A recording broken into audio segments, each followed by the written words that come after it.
Welcome to Oregon Indie Film, a video podcast that shines the light on Oregon's independent film industry. I'm your host, Dawn Sellers.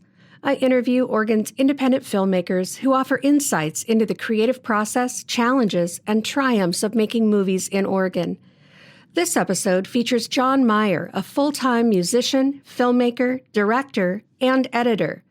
We chat about van life, being a working filmmaker in Portland, his award-winning documentary Tipping Point, filmed during the 2020 protests in Portland, and pickleball. I hope you enjoy this episode.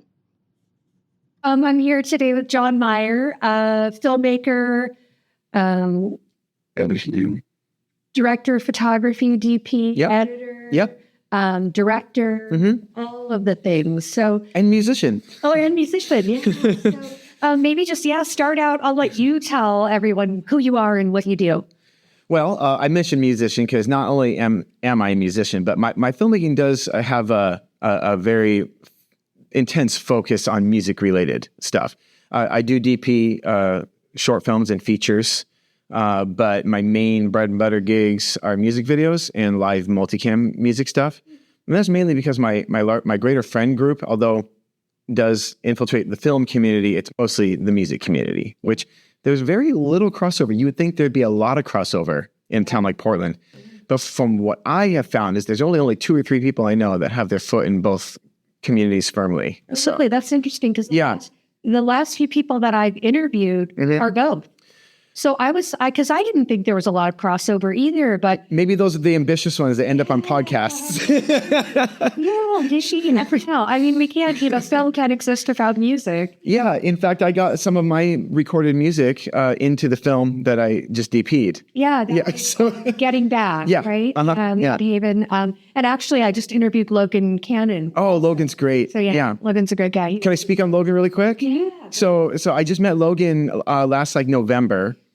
And he came to, which I'm sure you wanted to talk about anyway, my PortlandStumps event, which is an event I started in November as a filmmaker open mic thing, which is turning to be less open mic and more exclusive just because of the overwhelming amount of submissions. So I'm having to finally be choosy instead of just filling it up, which I was hoping for.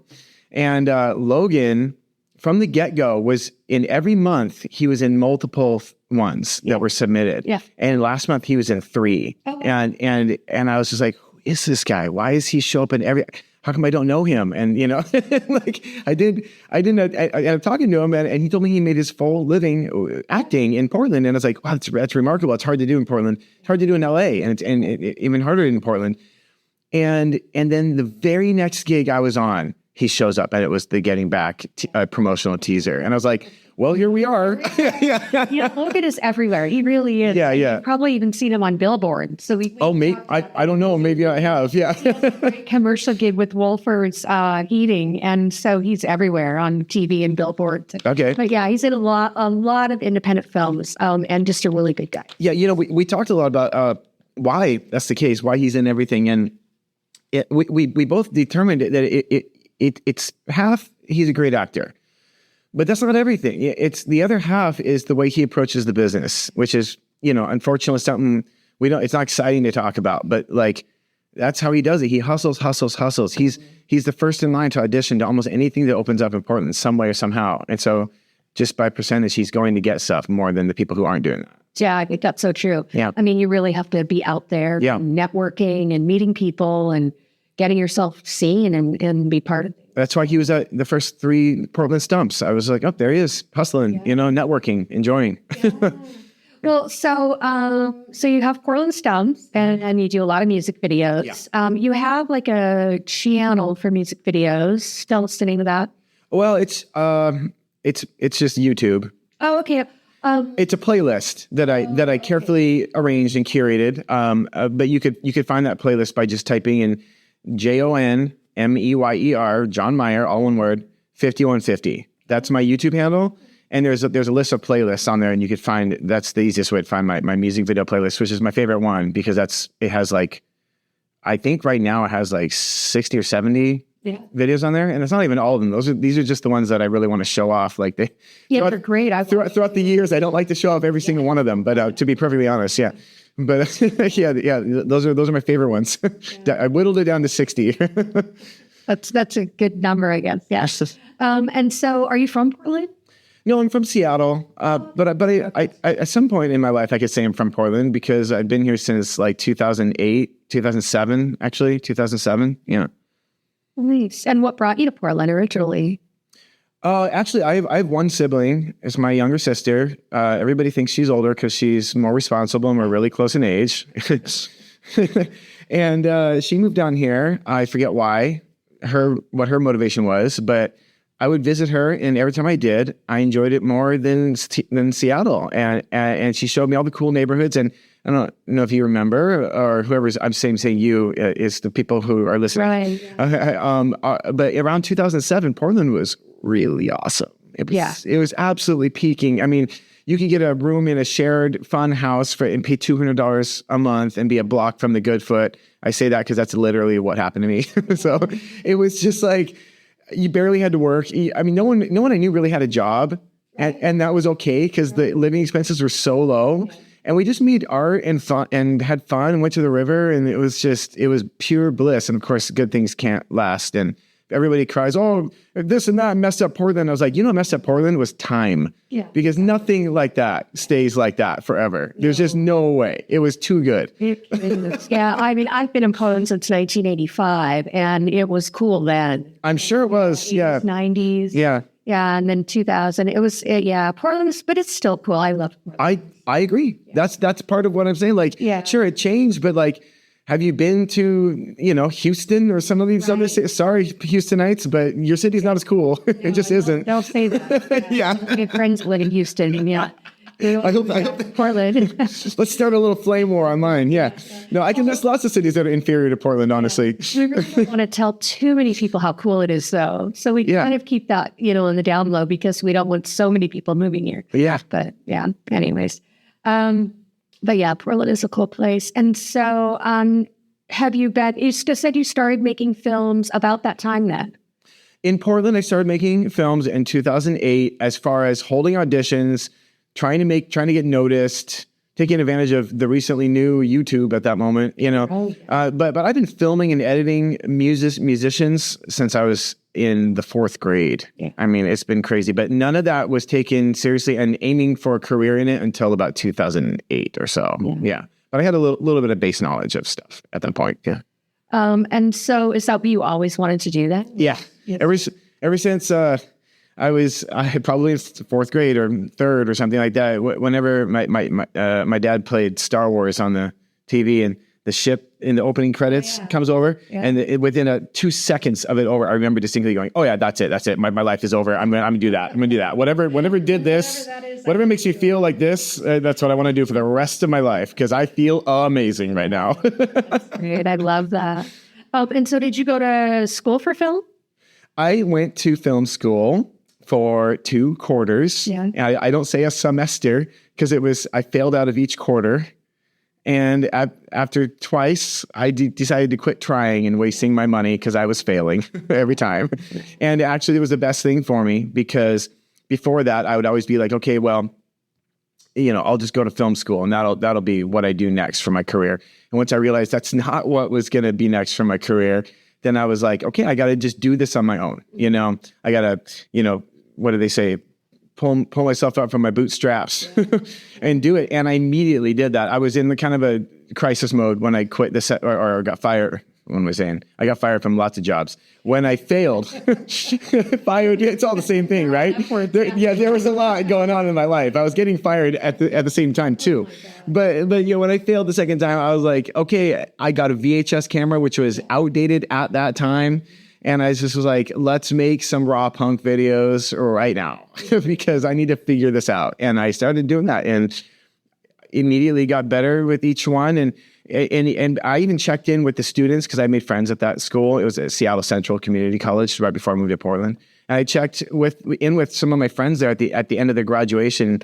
And we compared notes. I showed them what I'd been working on and what they'd be working on. They were like, you're making better stuff than anybody in this class right now. Like, you have a future in filmmaking. And that conversation actually was more motivating than even the results I was getting, because to get the approval of my peers at that stage, when I was really like, hey, am I doing this right? And to have them be like blown away by it, doing something on VHS in that era when everything was digital at that time, I was like, whoa, like, that's really good. Oh my God. It set me on the right track. Yeah. I mean, they came to like a little theater screening of it and stuff at a theater that has since burned down, the Grand Illusion. I know, so sad.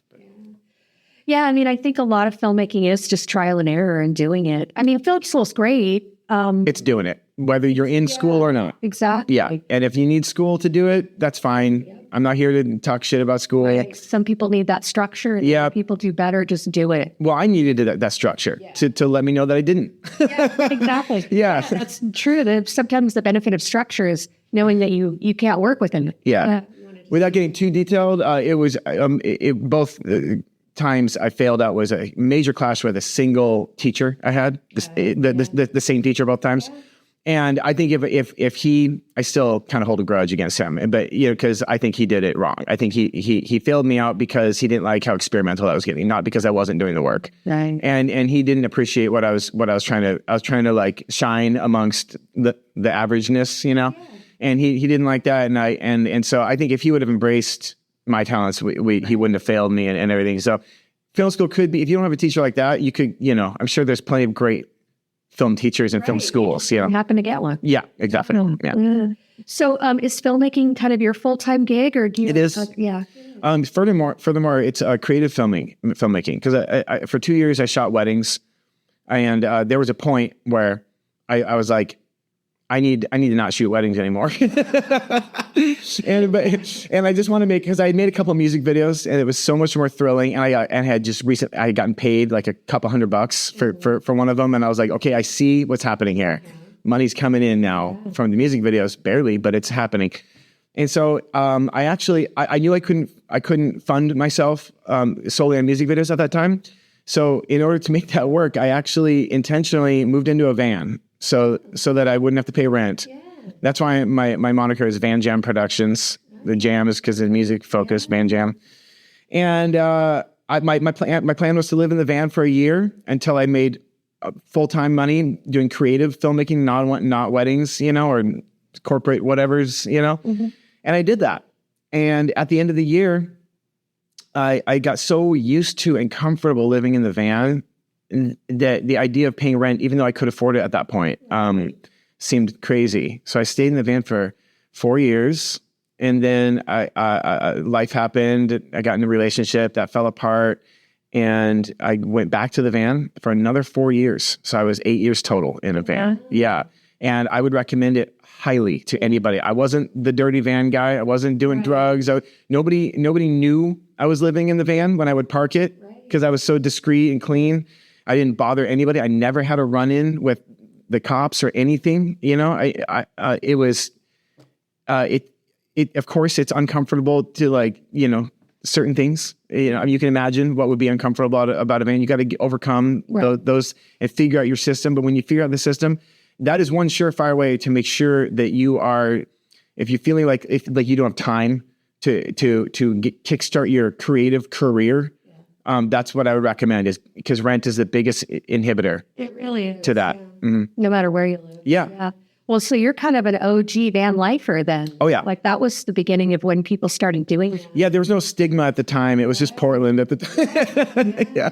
I've always had a dream to travel across the U.S. in a van, but so far that hasn't happened. But yeah. I mean, even then traveling would have been difficult because of gas money and everything like that. I was really living cheaply. Yeah. Well, that's true. Yeah. I had 5 or 6 spots I liked parking that were safe, and they were near a 24-hour coffee shop or something, which a lot has since closed. There was a lot of 24-hour stuff at the time. Yeah, there used to be before the pandemic. Yeah, and I had my spots and my communities in each spot, and the people I would get used to seeing, and I felt supported. I felt safe. It was great. And in fact, I met other van people, including some women. There's a stigma that's saying it's not as safe for women or something. I'm sure that's true, but from what I met a few women who pulled it off, and they were creatives as well. And they weren't unshowered, dirty people. They had gym memberships for showers, just like me. Yeah. I see a lot of people still now at the gym who just come in and shower. That's where I met them. That's where you meet them. When you see them showering every day and not working out, you're like, Vanner. Yeah. A lot of people do that. It's an inexpensive way to do it. Yeah. I mean, as far as safety, it's not safe for women in a lot of places. Well, you got to be careful, and you got to find your spots, Exactly. Yeah. And there's a version of van life that I did for the final 2 years of it, which is paying driveway rent. I was paying a couple $100 a month. Parking somebody's driveway. Yeah. And that way I had for the price, I had access to a bathroom, but I wouldn't even use their kitchen because I had a little kitchenette in my van. So it was just for bathrooms. That's why it was only $200. But you could wheel and deal and work that out. That's actually legal, by the way, everybody in Portland. It didn't used to be. But since the pandemic, they made living in a vehicle on someone's property legal. Really? Didn't used to be legal. Now it is. Yeah.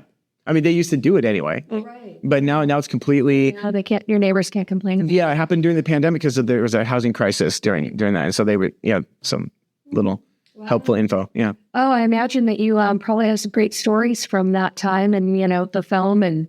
Yeah. I'm the. Do you know what?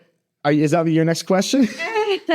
I made my documentary. Yeah. I definitely want to talk about that. So when Portland was burning to the ground. Yeah, that's what they said. Yep. Yep. Yeah. I picked up my camera and went downtown and just started rolling footage. Yeah.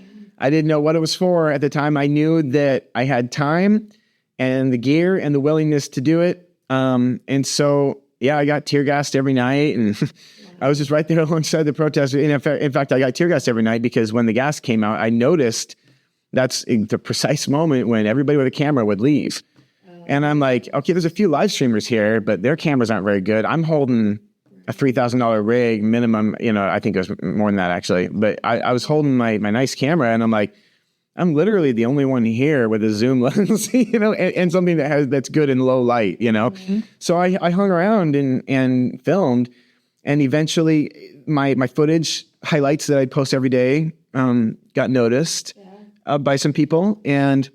I guess I should mention who it was. The old church concert hall, which I had done a lot of work for already. I had a relationship with them already. Mm-hmm. They had a program called We Can Listen that split up out this wad of funding throughout the year for musicians, and that was just on hold because musicians couldn't do anything. So they put the whole wad towards Tipping Point, which is what the film ended up being. Yeah, and they funded a third of it. Yeah, we got another third of it from. Assortment of donors, but one that comes to mind was Some Serious Business, which has a great history of funding artists back to the 60s. And I'm not going to mention numbers because I probably get it inaccurate, honestly, because I'm not actually running the books on it. But it was enough to make a film. Right. And we interviewed like 20-something people, ended up whittling down to 16 or 17 people.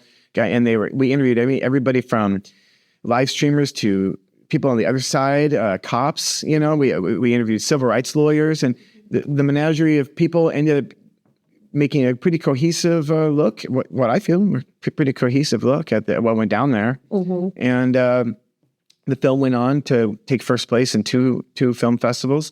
We only submitted to like 7, so that's a pretty good. I think we got into everything we submitted, and it took first place at 2 of them. So, yeah. Well, pretty important message.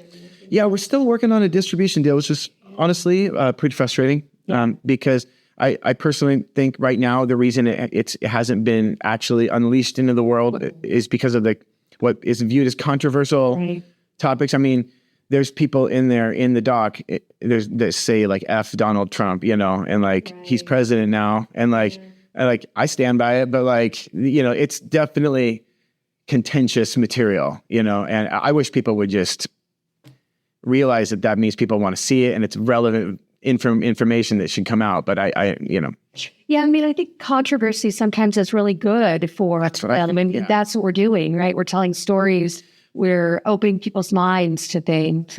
But with Trump threatening to pull funding from states who don't support him and all this, like people are just scared, and it's dumb because they shouldn't be scared. They should stand up to it. But, I know, without getting too political, I'm right there with you. You can't help but get political when you're talking about that film, though.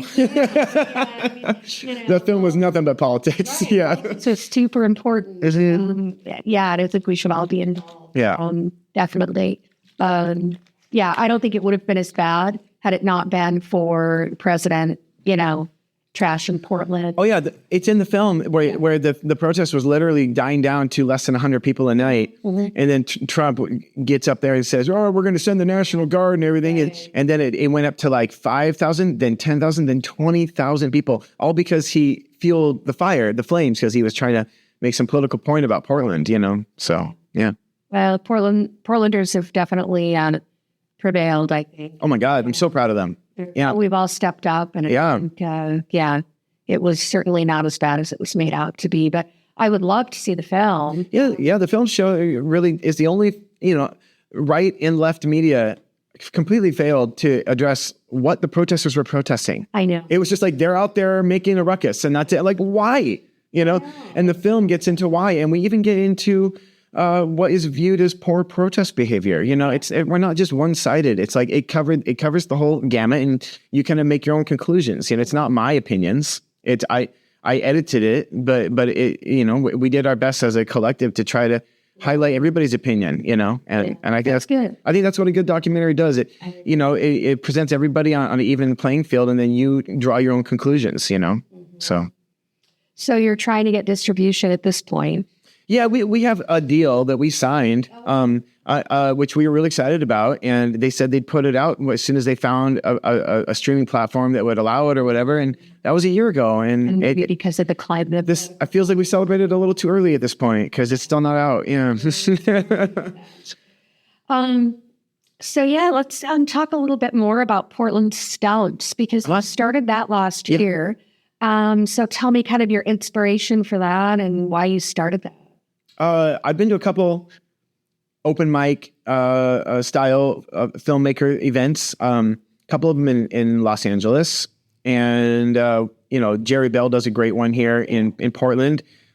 He only does that, I think, like 4 times a year or something. And for a while, for years, for like 6 years, he wasn't doing them at all.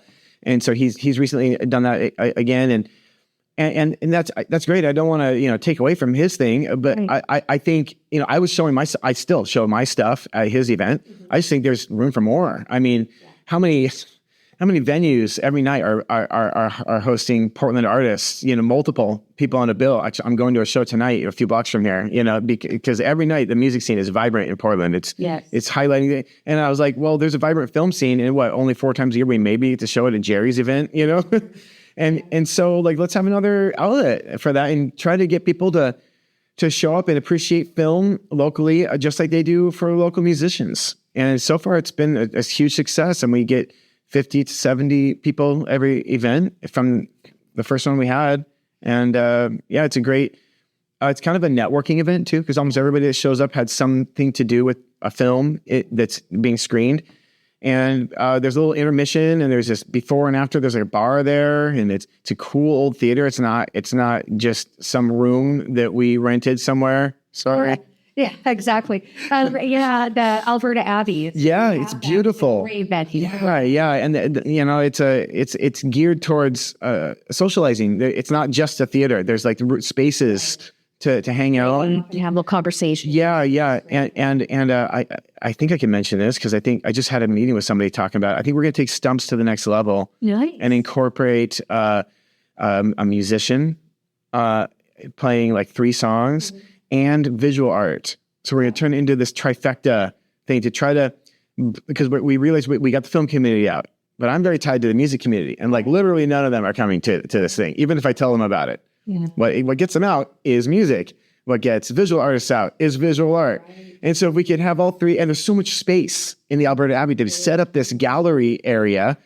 And then I also like the fact that Stumps plays better when it's more exclusive. It feels like a festival to get, more like an achievement to get in. Mm-hmm.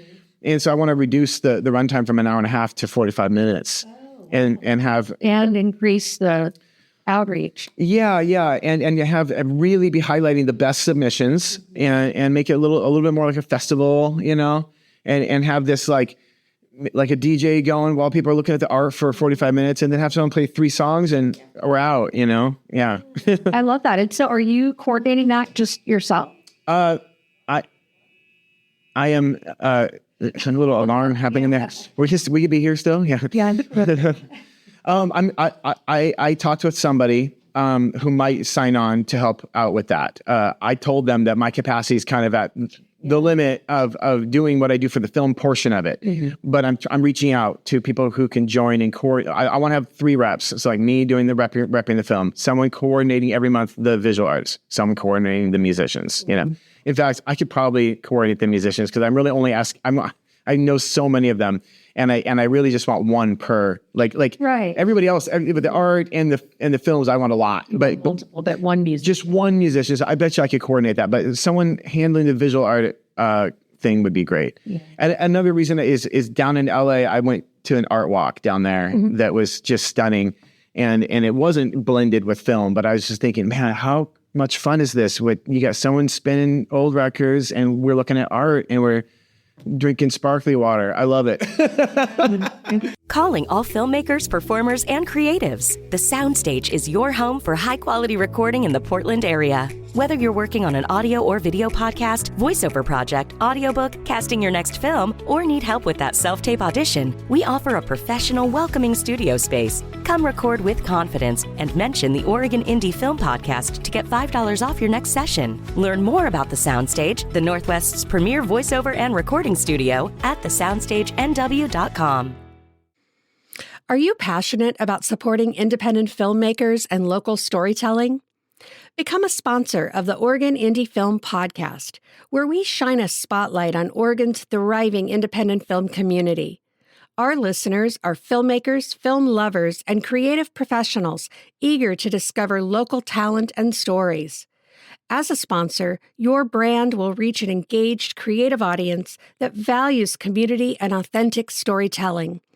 Join us in celebrating Oregon's indie film scene. Let's bring your brand into the spotlight. Ready to partner? Let's talk. And so, if I could blend that with how cool Stumps is turning out, I just thought it was like a eureka moment. Yeah. And so you do that every month? It's every month, but now it's shifted and it's every other month. Oh, okay. Yeah. Every other month. And about how many films have you been showing? It depends on the length of the submissions, but it's been 15 to 17. Okay. But you're doing just short films? Yeah, and music videos and stuff. And the next one will be a full hour and a half, but I believe the one after that we're aiming for is scaling it down and adding the visual art element, everything. Yeah. So fewer films. Mm-hmm. Yeah. Which is better, folks. It is better. It is. Yeah. I'm learning. There's a golden, after doing this a bunch, there's a Goldilocks zone for this kind of stuff. And I think 45 is the mark. High quality and attention spans. Yeah. Yeah. Yeah. I mean, I think that's important. There's, tons of films being made, but really trying to elevate some of the quality. I mean, it's great to go out and just make a film which fresh on your iPhone. Yeah. Anybody can do that. Yeah. Anybody can make a film. But really showing the quality films and what Oregon has to offer as far as film industry people, cast, crew, filmmakers. I think it's super important. Also, the programs so far have all been an hour and a half, and every single program, about half of them are just jaw-dropping. Like they're better than you would think on an event like that. And so I thought, man, if we could just siphon it down there. Just to the jaw. Yeah. No, I like that. Yeah. And what's your next one coming out? August 17th. And are tickets available now? I think so. Yeah, they're only $10. And if you could submit to it too. There's room it's about half full right now. And so you could submit to it. It's free to submit. There's no submission. Yeah, because we have to charge everybody, even if you get in, because otherwise everybody would be free, because it's so far been comprised solely of filmmakers. Yeah. So the trade-off is free to submit. Yeah. That's nice. And is that an all-age venue? Yeah. What we do though is there's an intermission, a 10-minute intermission, and I put the adult content films after intermission, which is so far been no nudity, but hyper violence. Portland, you guys, I know they're the people. Yeah, you make some violent films, and a lot of times I think they're great, so I want to put them in. Yeah, in fact, loves its horror film. they do. And in fact, the last one that I had, literally half the films submitted had some form of fake blood, hopefully fake blood in them. So I put them all in the second half, and it was just a blood and gore fest, and it was so much fun. It was just like knowing that, because I made an announcement about that, knowing that like it was so fun, because like the next film was sort of like, oh, when is someone gonna die? Like we know it's gonna happen. Yeah. And then someone pulls a chainsaw out. You're like, here it comes. Yeah. I just went to the Portland Horror Fest. Oh, see, same thing. Yeah, yeah. Yeah, I mean, it was crazy. Yeah. But good, Yeah. Good horror film. So what are you working on now other than PortlandStumps? Do you have any other projects you're working on right now? Perpetually, so many. As you mentioned in the, I edited or am editing Getting Back. Oh, right. Is it still in post? It is in post. I'm about a third of the way through cutting that up. So that takes a lot of my time. I am making a music video for a musician out of Seattle named Sammy Shafi. It's like the 10th one I've made for him. He's a return customer. And we made a lot of cool videos. The last one we made got over 1 million views. So, yeah. And I'm just about to do a multicam documentation of the recording of an album for Paul Gilbert. You might recognize that name from Mr. Big, a band out of the 80s. I could sing you one of their hits, but yeah. Something Cowboy? Was that Mr. Big? Oh, I can't remember the lyrics, so this is going to be really embarrassing, but it was like, la da da da da da da da. It was that song. Yeah. Can't remember the lyrics. We're going to have to look it up. Paul's going to assassinate me for doing it for that bit, right? That little cover. But yeah, he's an absolute legendary guitarist. He always makes the list of like the world's top guitarists. It's pretty impressive. So is he here in Portland? Oh yeah, he lives in Portland. I've been to his basement, and when I was in his basement, I counted, I think 65 guitars that were in my vision from that point. And I said, there's more upstairs, isn't there? He goes, oh yeah.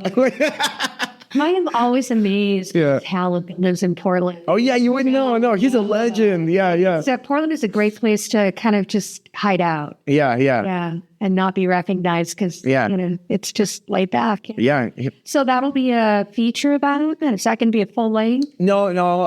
The way Paul Gilbert, this is the third time I've done a documentation on one of his albums. Oh, okay. So it's just not just, but it's the album. Yeah. Every job's different. This one particular, he likes a little doc footage kind of leading into the song, and then we show the whole song. We kind of end with a little bit of a doc banter just to kind of make you feel like you're there, but it's not really a documentary. Mm-hmm. Yeah, it's more just like multicam. So I shoot every take that they do, so that when he selects, this is the take we're going to use for the album. And then I have it. Sometimes he makes edits, and so or if he doesn't, it's all live. Yeah, and so then I have the footage, and I splice it together and make it. You see it from like, I think I'm running like 6 cameras or something like that. So. And so are the previous ones online where people could watch? Yeah. Oh yeah. You just type in Paul Gilbert. Yeah. Let's see, the best one that you can type in Herd of Turtles. Oh, okay. It's got vocals. Most of his stuff is instrumental. So Paul actually kind of sings on that one. He kind of reads a poem about a turtle.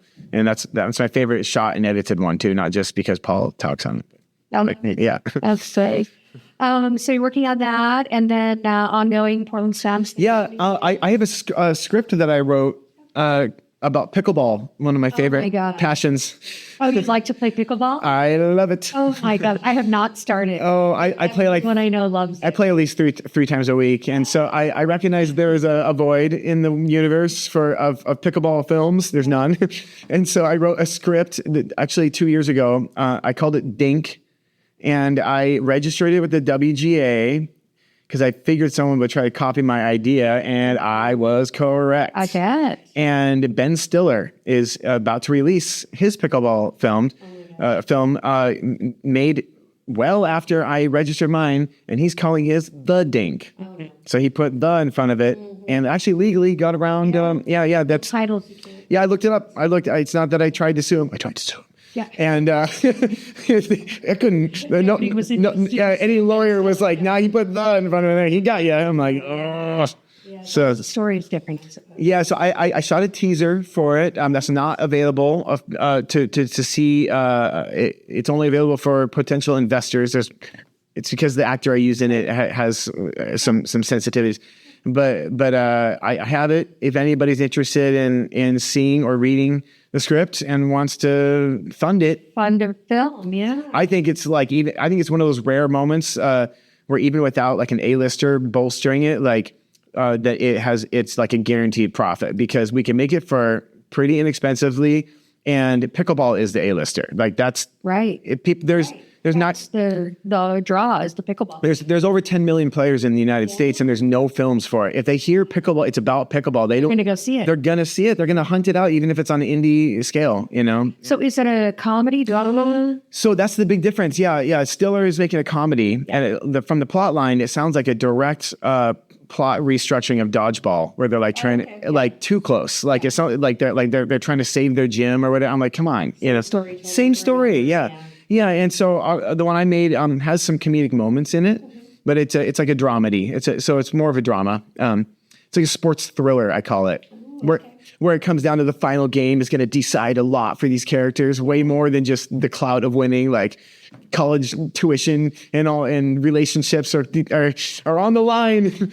You know, players take their pickleball seriously. I absolutely do. You really do. I do. I'm in physical therapy for my shoulder for it right now. You play pickleball. What's your favorite place?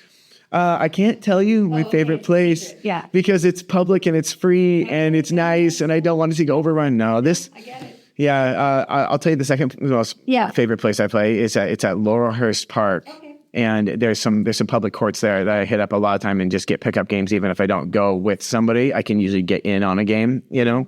Yeah. That's where one of the free nets are. Otherwise, pickleball is really expensive. And that's why I don't want to reveal. Yeah. It's like, there's plenty of places you can pay to play and it's like $50 for 2 hours. And so the courts that I know of are legit courts and they're free and I don't want them to get overrun because I like my free courts. Yeah. That's interesting. I didn't realize they charge to play. So many. There's so many indoor. They have indoor and outdoor courts, and they're these and even gyms like they have it as a sideline. You got to pay like there's gyms where you pay $100 a month to be a part of, and then to play pickleball is an extra $50. Because it's so popular, you know. So that's why I'm protective about my courts. Yeah, don't give up your secret. Because it's contentious, and people are like, "Where in it? What are you doing?" You know, it's like, I'm like, no. So your script is done. You're ready to film. Oh, yeah, it was done 2 years ago. You need some funding. Yeah. Budget in mind? Yeah. Do you want to share it or no? No, I will. It's going to take minimum $300,000. Yeah. And I pride myself on being able to pull off a decently like watchable feature with a crew and everything for like $60,000, minimum. And I can. I mean, Getting Back was a bigger budget of that, but only slightly. And like it's you watch, we did it. It's that film was going to look legit. I'm very proud of it. But with Dink, there's mainly the end scene involves risers that are like full, and it's like it has to be. There's like a good 25 minutes of the film takes place at this final pickleball tournament that has like a huge audience watching the whole time. And I'm not going to AI or CG anything in. No way. It has to be there. So we have to do at least like 3 or 4 big shooting days with lots of extras. And so that's where that price, that's where the price gets up there. But we actually did, it's not just coming on, thin air. Like I did actually look at and break down what's going to cost what, and that it's going to minimum about 300,000. $500,000 would be super comfy. Yeah. And we would probably expand on some vital roles on that. So people aren't, pulling multiple roles. Now, would you direct that also? I every other script that I have been involved with, short film or feature, I know exactly what my role I want to be in. Mm-hmm. With the pickleball movie, with Dink, I think it's because I wrote it mostly as an opportunity. This wasn't like my main passion. I was like, there's a hole in the market here. I was like trying to seize on an opportunity. I think I would be stoked to have any role in it, whether I'm just shooting or even if it's the one film, like, even if someone offered me a few $1,000 to buy the script and that'd be it. Yeah. I'd be open to that, you know? I'd be open to a lot of different ways it could pan out. I actually think that my favorite rendition of it is having my girlfriend Natalie direct it while I shoot it. She's never directed a feature, but she's an incredible actor and she understands acting so well that if I could isolate camera department and maybe even work with an AC, and she's just focused on getting the performance out of acting. She's so good at understanding acting. I think she could, and she actually did direct the teaser. We did a little trial run with that, where I shot it and she directed. We'd never worked like that before, and it worked really well. And I could see her doing that, and I just think that'd be great. You know, it would help with everything. You know, women in film, women directing in film. It would bolster. There's so many reasons why that's appealing to me. Yeah, and there's grant funding available, I guess, but not really that much. I mean, no, have to get some funding. Yeah. That's the challenge. I just think that lineup looks really appealing, like a female director for a pickleball film. You know, like Anyway. Yeah, it sounds great. I hope you can find somebody to produce. Yeah. Oh, and I'm also just finishing recording an album with my band. We're called Talk Station. And it's in the mixing stage now. We're already done recording. And I am writing treatments for 2 music videos right now that I'm very excited to shoot for that because it's my own music. So you're in the band. What do you play? Oh, I'm the lead singer and I write all the songs. It's kind of my project. In fact, the other band members are all in other bands. So it's just a side project. Yeah. But they're committed, but it's my songs. Right. You know, yeah. And so, do you guys perform anymore? We do, not that often. We're focused on the videos. Right now, yeah. A few months ago, I'd be able to tell you like 3 dates, but right now, we are solely focused on recording, mixing, and shooting these videos. And then once we are ready to release those, I'll line up some shows. But nothing lined up at the moment. Yeah. So I would like to ask guests, kind of, what's your big dream? If you could do one thing in film, or in your case, music. Yeah. Money wasn't an object. Time wasn't an object. This may surprise some people who know me as the PortlandStumps guy or whatever, but it would be to front my band on a successful tour. Music, nothing eclipses that thought of just, you know, I've been smitten by a great rock show since I was a little kid. Mm-hmm.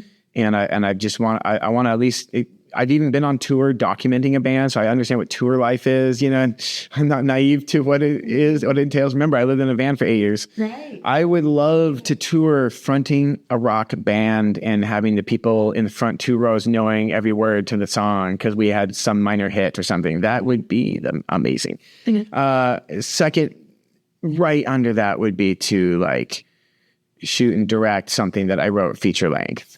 For sure. Those 2 are neck and neck, really. But I mentioned the band more because I think, I'm 43 years old. I feel like there's an expiration date is coming sooner for the band one. Not that older guys can't do that. So I get it. But I feel like, look at, Spielberg and Coppola, and they're still making movies, and have the respect level in their respective communities. I feel like I could do the features later. I want to get this tour down. Well, I mean, there is an expiration date on the kind of music I get out of breath singing. The way my music is hard hitting on some of those songs, and it takes stamina to it. And I'm in pretty good shape, and I still run out of energy at the end of a show. So no, I'm not going to be able to do that when I'm older, whatever that is. So. Yeah. I want to do it soon. So for like U.S. or worldwide, what would be your goal? It's wherever the audience is. With rock music, it's tricky. Sometimes I know a lot of friends bands that unexpectedly blew up in Europe because they still love rock over there, whereas it's not as popular here, even in Portland. Rock music is not. It's Northwest area, but no, it's not as popular as like Germany or London even. Very true. You go over there and kick a distortion pedal on, and people want to rip your shirt off still. It's like it's kind of like they still idolize rock stars over there, and Sammy Shafi that I make music videos for, he's really big in Brazil. He's part Brazilian, so that makes sense. But I edit videos that he shoots over there, and it blows my mind how many people show up to see his rock show. And up here, it's hard for him to pull those kind of numbers. So, yeah.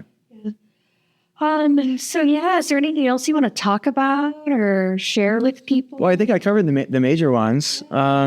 Yeah, I mean, I could talk forever about filmmaking or music. You want to talk about Alice in Chains? Oh, yeah. No, I'm kidding. Yeah. I was just saying, like, we could talk if you want to talk.